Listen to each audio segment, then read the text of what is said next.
again, everybody, and welcome to Gamecock Central Radio. Emerson Phillips with Scott Davis for a football season year-ending show here. Scott, the Gamecocks come up on the short end of the score against South Florida in the Birmingham Bowl, and your column this week, well, it's tough. Scott, it's brutal. Tell us about it.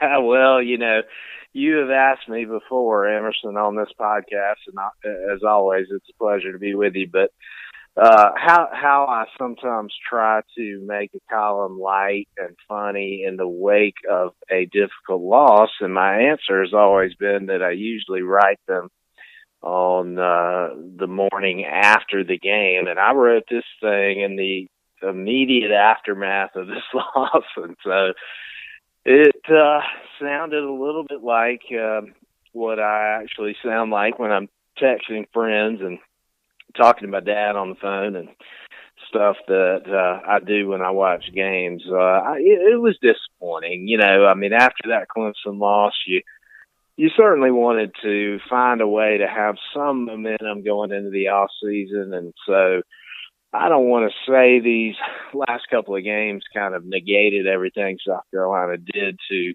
claw its way back towards respectability this year, because it didn't. But it's not the way you wanted to end the season for sure. All right, Scott, I appreciated a part of your column where you talk about going to Christmas parties this year, and you ran into a couple of Clemson fans, and I think this is something that all Gamecock fans can relate to. Most everybody listening today probably had a similar experience over the holidays. Totally brutal. It just, moving down to Atlanta, if I had to name the 5 best things about living in Atlanta, I would probably say that nobody cares about Clemson or South Carolina down here that much, and so I can usually watch these games in peace, unlike most poor South Carolina fans who have to go to church the following Sunday after a game, or go to a work party or something. And but I did find myself at a party this year where I was introduced to a Clemson fan who just really worked on me for a solid hour. And it reminded me again why we don't like those guys and why it's just always unfortunate to lose to them. Boy, a solid hour. That's tough, Scott. You have incredible patience. I think most of us would have lasted 5 or 10 minutes and at least shown a little courtesy and then moved on to another guest at the party. That's rough. When you lose by 7 touchdowns to somebody, that's all you can do, and that's what I did. And it's been a tough month, as I said in the column. That basketball game to Clemson was a game that South Carolina's a better team than Clemson in basketball this year. They just, they are, and somehow or another found a way to lose that thing. And when you compound the football beating with that and then this bowl game, I think that was what, was the source of some of my angst that was in that column. But, as always, we'll just continue to look to the future and hope for the best. Scott said after the Gamecocks lost a basketball game to Clemson last week, he went downstairs, laid on the couch, and stared at the ceiling for a while. I got a kick out of that. Yeah, that was rough. That game meant a lot more to me than I thought it was going to. I didn't know I needed that win as much as I did. And South Carolina led the entire basketball game, and right at the end, closing seconds, found a way to lose, and certainly wouldn't have done that if Sindarius Thornwell was playing for them, but there's nothing we can do about that. He wasn't on the floor, and so we just have to, I guess, look towards baseball season and hope things get better there. That's right. Thornwell's out, and that's a topic for another day. Emerson Phillips with Scott Davis. Scott's our columnist here on Gamecock Central. He brings us a fan's perspective each week, and his column is up on Gamecock Central right now. The headline is Sucker Punch. We invite you to download the Gamecock Central Radio app on the App Store and on Google Play. To subscribe to our podcast, search for Gamecock Central Radio. You'll find us on iTunes, SoundCloud, and other popular services, or just visit radio.GamecockCentral.com. Scott, you give away game balls, and you also present deflated balls each week. And bad news for Gamecock fans, no game balls this week, all deflators. Yeah, I absolutely could have given some game balls to several folks. Deebo Samuel had an amazing game for South Carolina. Jake Bentley, a couple of really costly interceptions, but other than that, he went out there and did some very nice things. And so, in retrospect, could you have given some game balls? Certainly, but it just didn't feel like it was the occasion to do that.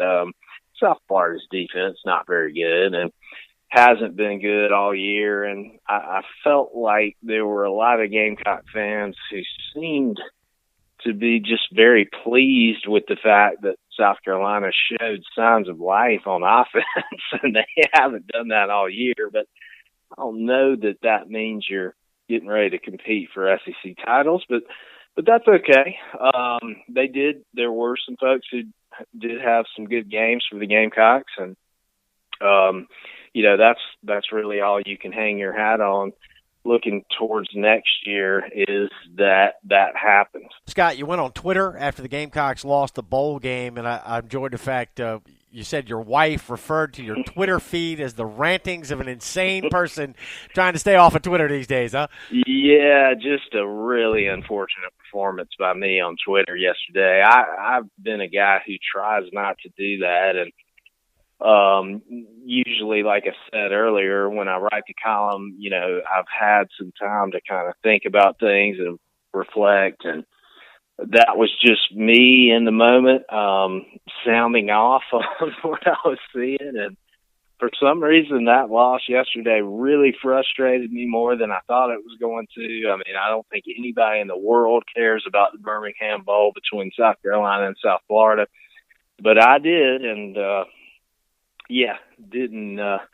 didn't do my best work out there. All right, Scott, bowl records set by Jake Bentley and Debo Samuel in the Birmingham Bowl, and some University of South Carolina bowl records set by those two as well. But no moral victories. 6-7 is the final record, and that will forever show what kind of team the Gamecocks had here in 2016. So bowl records, no consolation. No doubt. As